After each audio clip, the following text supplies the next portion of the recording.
அன்பு தமிழ் நெஞ்சங்களுக்கு வணக்கம். நீண்ட இடைவெளிக்கு பின்பு உங்கள் ஆமோஸ் பால்.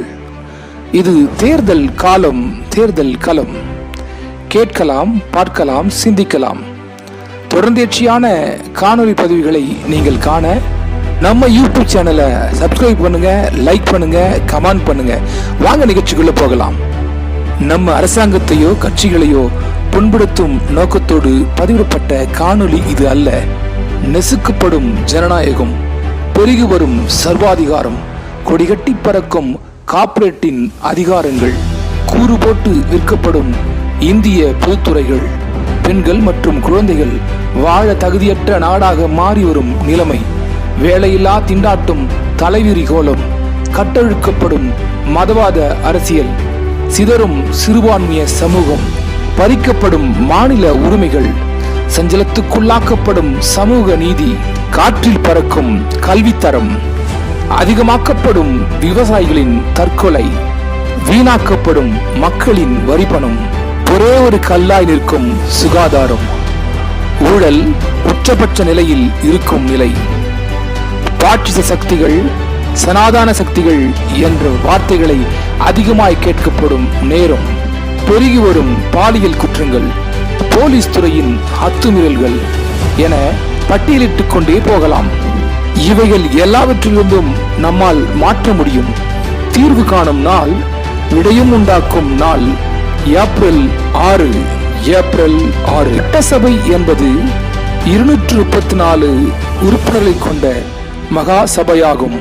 மாநில அரசின் அதிகார வரம்பு என்பது காவல்துறை, சிறைச்சாலை, நீர்வளம், விவசாயம், பொது சுகாதாரம், புனித யாத்திரிகம் என்பவைகள். மத்திய மாநில கூட்டு அதிகாரம் என்பது கல்வி, திருமணம் மற்றும் விவாகரத்து, காடு, காட்டு விலங்குகள் மற்றும் பறவைகள் பாதுகாப்பு என்பவைகள்.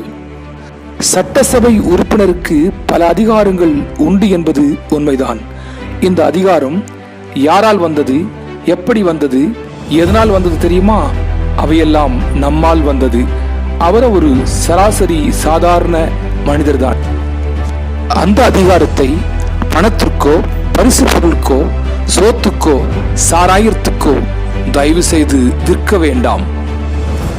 அதாவது சட்டமன்ற உறுப்பினர் என்பவர் தொகுதியின் மக்கள் ஒவ்வொரு நபரும் தன் பிரதிநிதித்துவத்திலிருந்து ஓட்டெடுப்பு மூலம் ஒருவரை தேர்வு செய்து சட்டசபைக்கு அனுப்புவதாகும். அல்லது ஒட்டுமொத்த தொகுதி மக்களின் குரலாக ஒருவர் போய் அங்கே பேசுவதாகும். இவரே சட்டசபை உறுப்பினர் என்பவர். தொகுதி மக்களின் யோகோபித்த குரல்தான் எம்எல்ஏ என்பவர். தொகுதி மக்கள் நலம் சார்ந்த பிரச்சனைகள் மற்றும் தேவைகள் சட்டசபையில் மக்கள் குரலாக பேசுவதுதான் சட்டமன்ற உறுப்பினர். சட்டசபையில் பேசுவது, ஆரோக்கியமான விவாதங்களை செய்வது, தேவைப்பட்டால் அதை சட்டமாக மாற்ற வலியுறுத்துவதுதான் எம்எல்ஏ என்பவர்.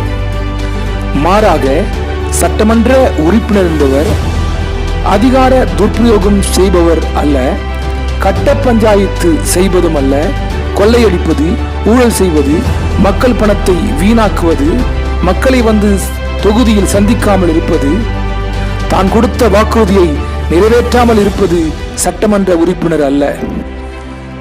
எனவே என் அருமையான தமிழ் மக்களே, அன்பான வாக்காளர்களே, நல்ல மனிதர்களை சட்டமன்ற உறுப்பினர்களாய் தேர்வு செய்து அனுப்புவோம். நம் நாட்டை வளமாய் கட்டமைப்போம். நாம் அச்சமின்றி வாழ, சுகமாய் பாதுகாப்பாய் வாழ, நாம் முன்னேற்றம் அடைய நல்ல மனிதர்களுக்கு வாக்களிப்போம். ஏப்ரல் 6. நன்றி, வணக்கம்.